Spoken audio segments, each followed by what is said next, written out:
வணக்கம் மக்களே, நாம் இந்த ஆரோக்கியமான எச்சரிக்கை பதிவில் பப்பாளி பழத்தில் நிறைந்திருக்கக்கூடிய ஒரு சில தீமைகளை பற்றியும் தெரிஞ்சுக்க போகிறோம். என்னதான் பப்பாளி பழம் நிறைய ஆரோக்கியமான மருத்துவ நன்மைகள் கொண்டிருக்கக்கூடிய ஒரு பழமாக இருந்தாலும் அது அளவுக்கு அதிகமாக சாப்பிடும்போது நமக்கு தீமைகள் அதிகமாக ஏற்படும். குறிப்பாக சேர்க்கக்கூடாத உணவுகளோடு சேர்த்து சாப்பிடும்போது நமக்கு தீமைகள் ஏற்படும் அப்படின்றது தெரிஞ்சுக்கோங்க.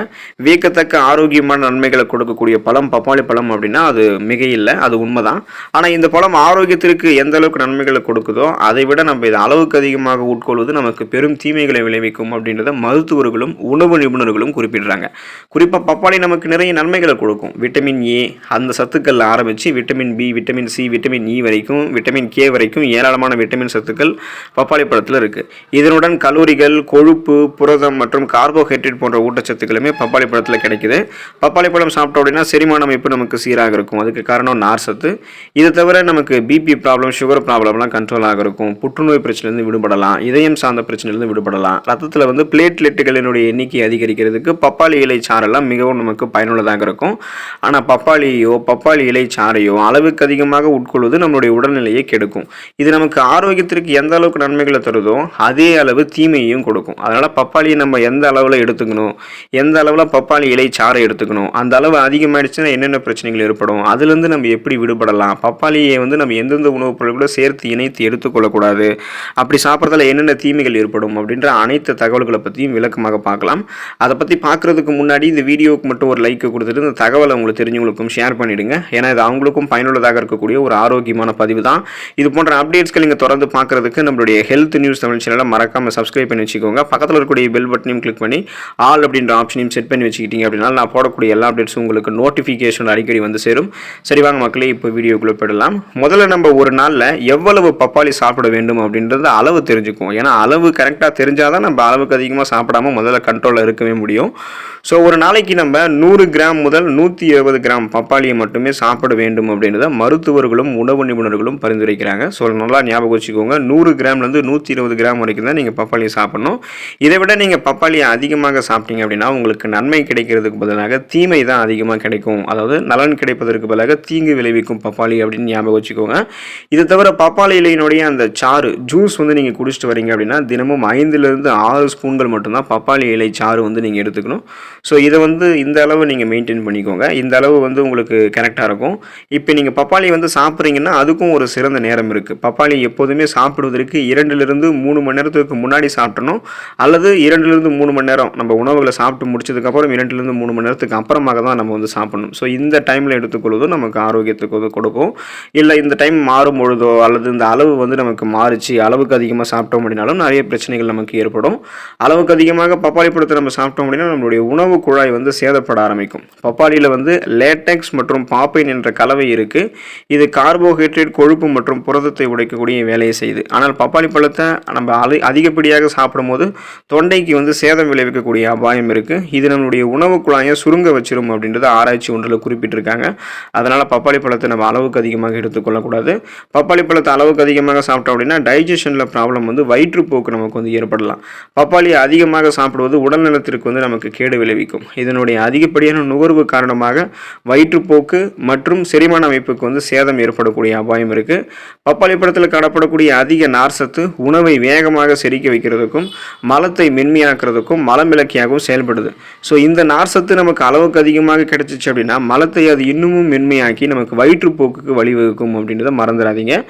சர்க்கரை நோய் மருந்துகளோட தவறுதலாக கூட நீங்கள் பப்பாளி பழத்தை சாப்பிடக்கூடாது. நீங்கள் நீரிழிவு மருந்தை சாப்பிடுபவர்களாக இருந்தீங்கன்னா, சுகர் ப்ராப்ளம் இருந்து அதுக்கான மெடிசின்ஸ் எடுத்துகிட்டு இருக்கீங்கன்னா பப்பாளி பழத்தை நீங்கள் சாப்பிடுவது உங்களுக்கு நல்லது கிடையாது. இதுக்கு காரணம் பப்பாளியில் சர்க்கரை நோய் எதிர்ப்பு தன்மை இருக்குது. இதனுடைய பயன்பாடு ரத்த சர்க்கரை பிரச்சனைகளை ஏற்படுத்தக்கூடிய அபாயத்தை உங்களுக்கு அதிகரிச்சிடும் அப்படின்றத ஞாபகம் வச்சுக்கோங்க.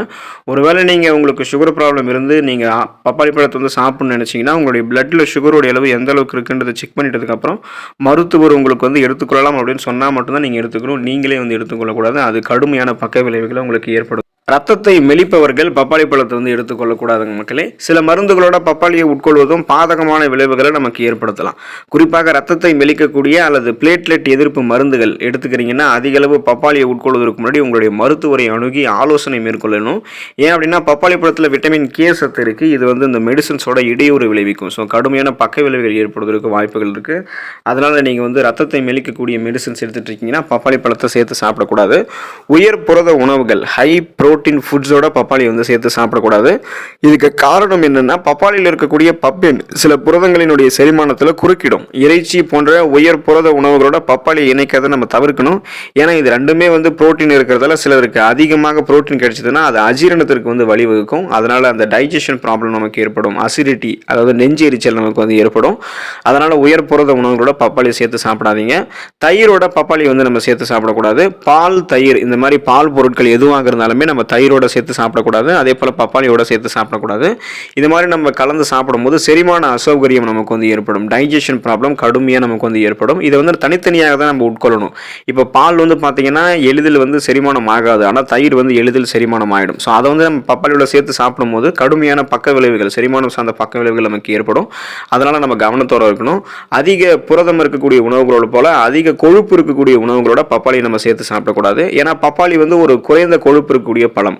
ஆனால் அதில் அதிகமான ஊட்டச்சத்துக்கள் இருக்குது. ஸோ அப்படிப்பட்ட ஒரு உணவை வந்து நம்ம அதிக கொழுப்பு இருக்கக்கூடிய உணவுகளோட சேர்த்து சாப்பிட்டோம் அப்படின்னா சிலருக்கு அது வந்து அஜீரணத்திற்கு வந்து வழிவகுக்கும். ஸோ நிறைய அந்த அஜீரண பிரச்சனை ஏற்படும். நெஞ்செரிச்சல் பிரச்சனை ஏற்படும். அதனால் நீங்கள் கவனத்தோடு இருக்க வேண்டியது அவசியம். தோல் எரிச்சல் பப்பாளி பழத்தை அளவுக்கு அதிகமாக சாப்பிட்டீங்கன்னா உங்களுக்கு ஏற்படும். அலர்ஜி ஏற்படும்.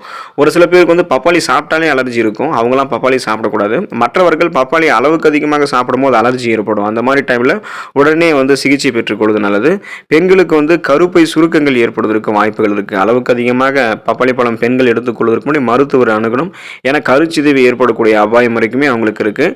கரோட்டினீமியா என்ற தோல் நிறமாற்றம் பப்பாளி பழத்தை அளவுக்கு அதிகமாக சாப்பிட்டோம்னா நமக்கு ஏற்படும். ஸோ இந்த கரோட்டினீமியா அப்படின்னா என்னென்னா உள்ளங்கால்கள் மற்றும் உள்ளங்கைகளில் மஞ்சள் நிறம் தோன்றும். ஸோ இந்த மாதிரி ஒரு தோல் நிறமாற்றம் நீங்கள் பப்பாளி பழத்தை அளவுக்கு அதிகமாக சாப்பிட்டீங்கன்னா உங்களுக்கு ஏற்படும். வயிற்று கோளாறு ஏற்படும். மூக்கடைப்பு ஏற்படும். சுவாசிக்கிறதுல சிரமம், மூச்சு திணறல் இந்த மாதிரி பிரச்சனை இருக்கும். குறிப்பாக உங்களுக்கு வந்து இந்த மூச்சு திணறல் ஆஸ்துமா பிரச்சனைலாம் இருக்குன்னா பப்பாளி பழத்தை நீங்கள் அளவுக்கு அதிகமாக ஃபஸ்ட்டு சாப்பிடவே கூடாது. சாப்பிட்றதுக்கு முன்னாடி நீங்கள் மருத்துவரை அணுக வேண்டியது நல்லது. பப்பாளியையும் பால் பொருட்களையும் நீங்கள் ஒன்றா எடுத்துக்கொள்ளக்கூடாதுங்க மக்களே. பால், தயிர், வெண்ணெய், பாலாடை கட்டி இந்த மாதிரி மில்க் ப்ராடக்ட்ஸோட பப்பாளி பழத்தை சேர்த்து சாப்பிடக்கூடாது. ஏன்னா பப்பாளியில் இருக்கக்கூடிய என்சைம்கள் பால் பொருட்களை ஜீரணிக்க கஷ்டப்படும். இதனால் செரிமான அமைப்பு உங்களுக்கு பாதிப்படையலாம். மேலும் வாயு பிரச்சனை கூட உங்களுக்கு ஏற்படலாம். அதனால் பால் மற்றும் பால் பொருட்களோட பப்பாளியை சேர்த்து சாப்பிடக்கூடாது. முட்டையும் பப்பாளியும் சேர்த்து சாப்பிடக்கூடாது. பப்பாளி சாப்பிட்ட பிறகு முட்டை ஒருபோதும் சாப்பிடக்கூடாது. அப்படி சாப்பிட்டோம் அப்படின்னா பல செரிமானம் சார்ந்த பிரச்சனைகளை நம்ம சந்திப்போம். அதாவது மலச்சிக்கல், வாந்தி, அஜீரணம் போன்ற பிரச்சனைகள்லாம் உண்டாகும். அதனால் முட்டையும் பப்பாளியும் சேர்த்து சாப்பிடக்கூடாது.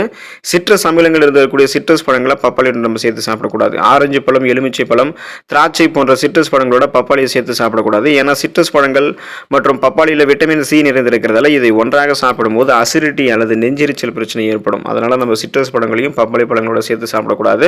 குளிர்ந்த நீர் நம்ம வந்து இந்த பப்பாளி பழத்தோட சேர்த்து சாப்பிடக்கூடாது. அதாவது நம்ம பப்பாளி சாப்பிட்ட உடனே தண்ணீர் குடிக்கணும் அப்படின்னா நார்மல் வாட்டர் எடுத்துக்கலாம். அரை வெப்பநிலையில் இருக்கக்கூடிய தண்ணீர் அல்லது வெதுவெதுப்பான தண்ணீர் வந்து ஒரு டம்ளர் எடுத்துக்கலாம். ஆனால் நம்ம ஒருபோதும் சில் வாட்டரை வந்து குடிக்கக்கூடாது. நம்ம குளிர்ந்த நீரை குடிக்கிறதுல மண்ணீரல் நமக்கு கடுமையாக பாதிக்கப்படும். ஸோ குறிப்பாக பப்பாளியோட நீங்கள் குளிர்ந்த நீர் குடிக்கும் போது மலர்ச்சிதை மாற்றம் உங்களுக்கு பாதிக்கப்படும். உங்களுடைய மெட்டபாலிசம் அஃபெக்ட் ஆகும். செரிமானம் சார்ந்த பிரச்சனைகள் உங்களுக்கு வந்து ஏற்படும்.